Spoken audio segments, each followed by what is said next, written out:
Yo, people, what's up? This is MalcolmXtreme, and Cash Jordan released a video not too long ago. It begins: Army tanks clear peaceful NYC protesters. Peaceful in quotations, because I'm assuming nothing's very peaceful when it comes to the protests nowadays.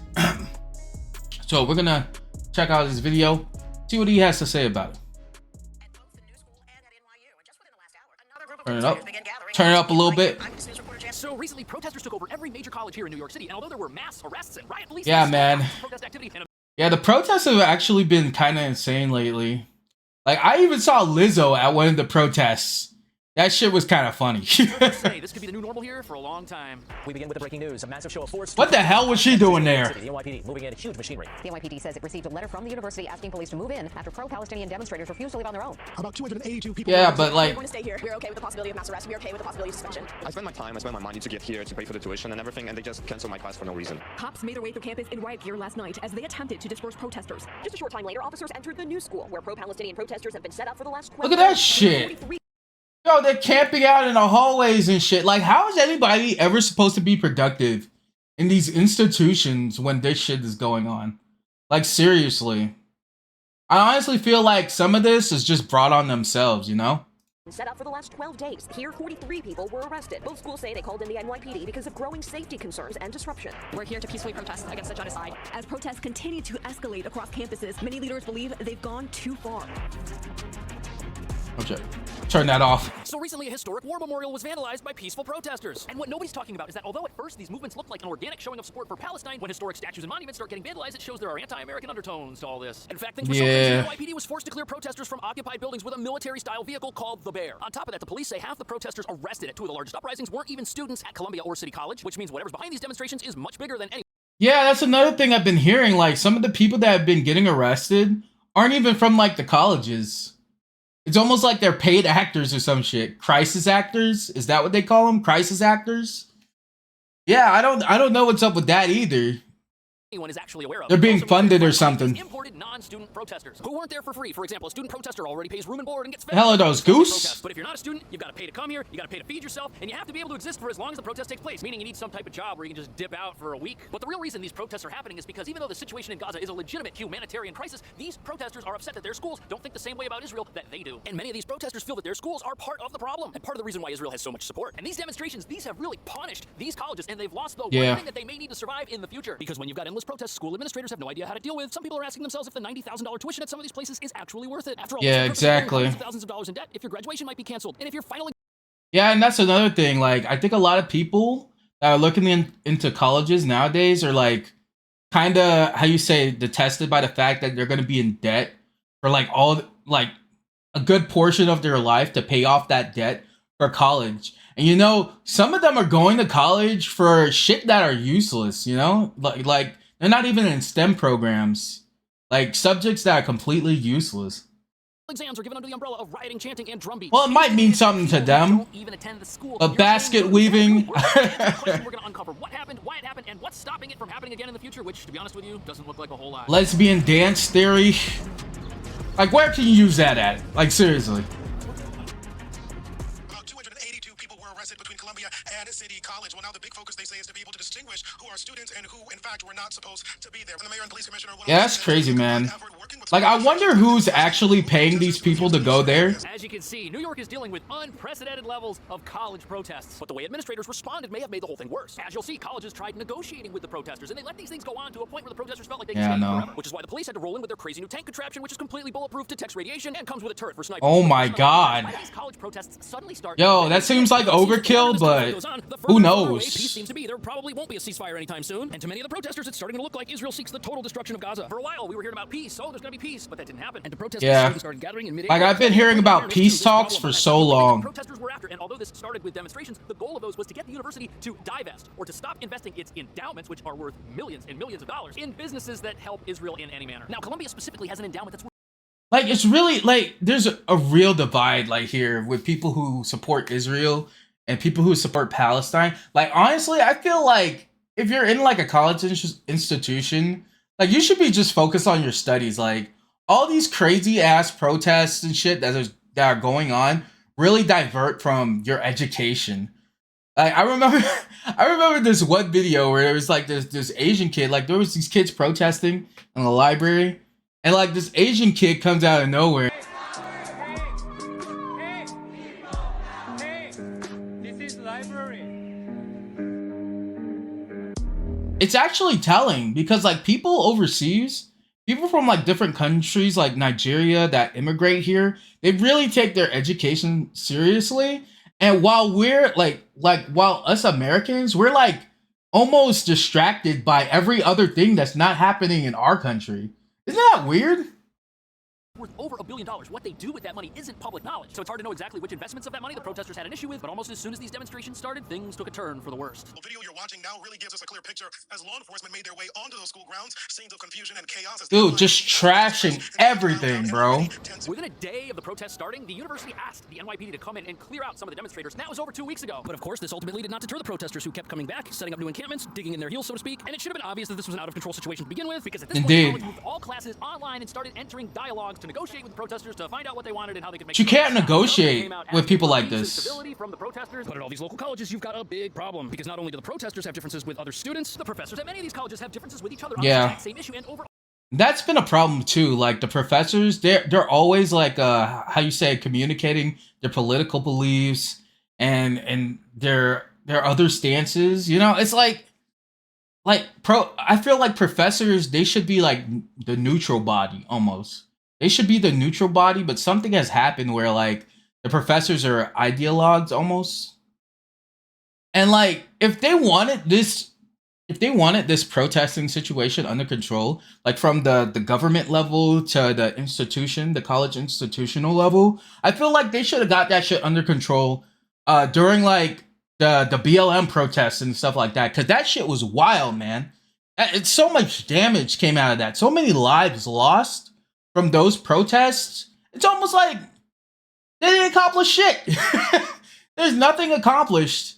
And then there was like the defund the police movement. That didn't accomplish anything. That only risen crime. Like these people are protesting, but like what are they accomplishing? Seriously. 100 professors at Columbia wrote an open letter that was published expressing support for this protest movement. And what student anywhere isn't happy when their professor supports them? This probably emboldened the protesters to an extent. On top of that, the professors had an issue with how the NYPD handled the recent disbursements on campus. And with stuff like this happening, it's not hard to imagine why this spiraled completely out of control, not just at Columbia, but at all these local schools. Now, for about a week, the negotiations between protesters and campus authorities went on, but at the end of the day, no agreements could be reached. The protesters wanted to stay, and the administration wanted them to leave, so they called the police back in, and that's when things got really crazy. The massive show of force to crack down on college campuses. Wow, bro. NYPD moving in huge machinery, cutting locks, and making hundreds of arrests. 282 people arrested. Because you had protesters occupying a building on campus. That was their headquarters. They'd taken it over, denying access to it from anybody else, and police had to physically remove them from that location. And while this is happening, students and dorms at other colleges and universities are getting wind of it. And just like that, this turned into a citywide movement enveloping all of these local area colleges. You had protesters moving between colleges, going to different protests at various locations. But what exactly were these protesters hoping to accomplish by destroying the places they paid to attend? Yeah, like I said, all of this has just been building up to this moment.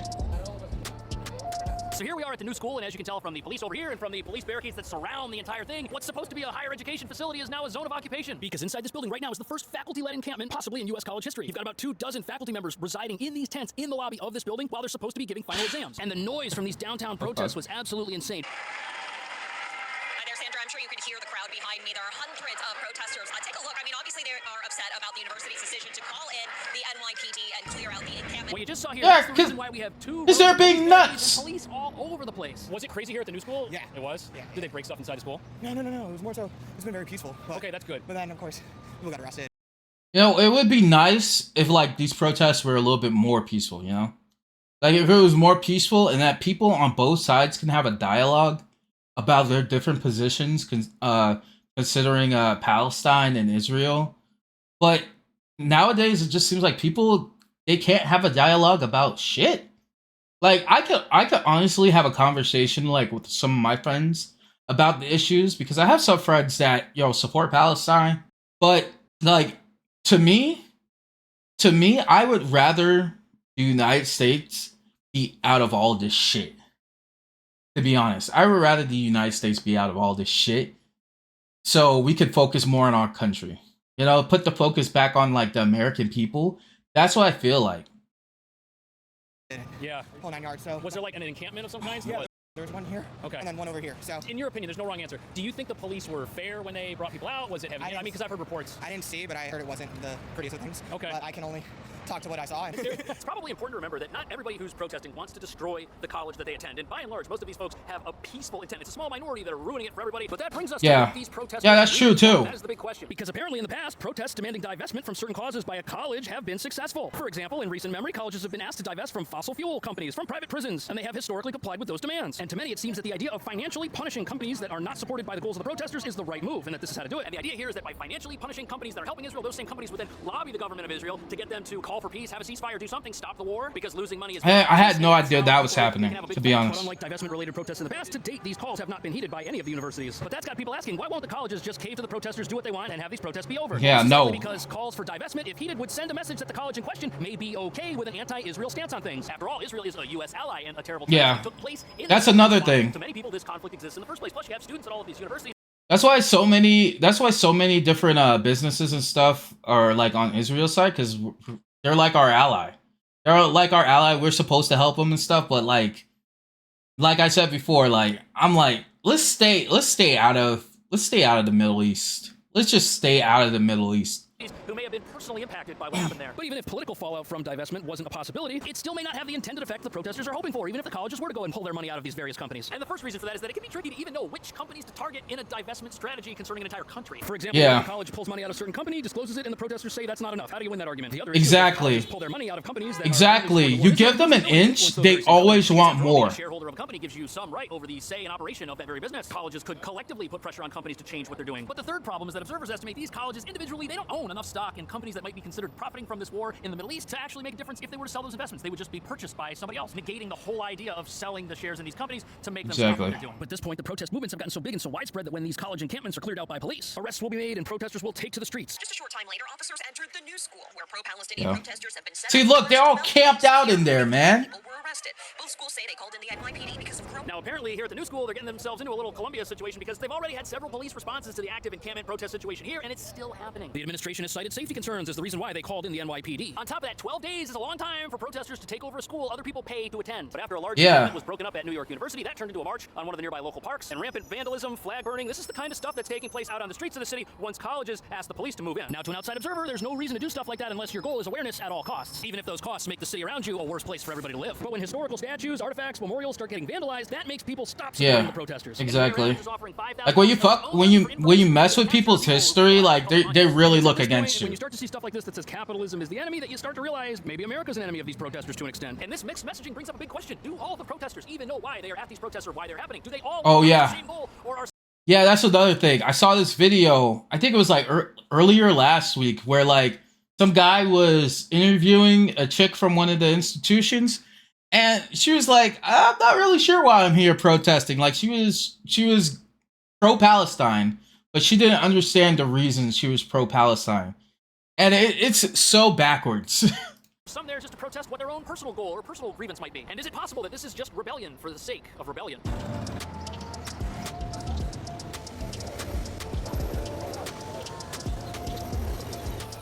You know, NYU is turning into more of a prison than a higher education facility. And at a recent protest here, some of the folks that came were unsure what their purpose actually was. I think the goal is just showing our support for Palestine and demanding that NYU stops. I honestly don't Oh, this was the video. This was the video right here. Do you know what NYU is doing? About Israel. Why are we protesting here?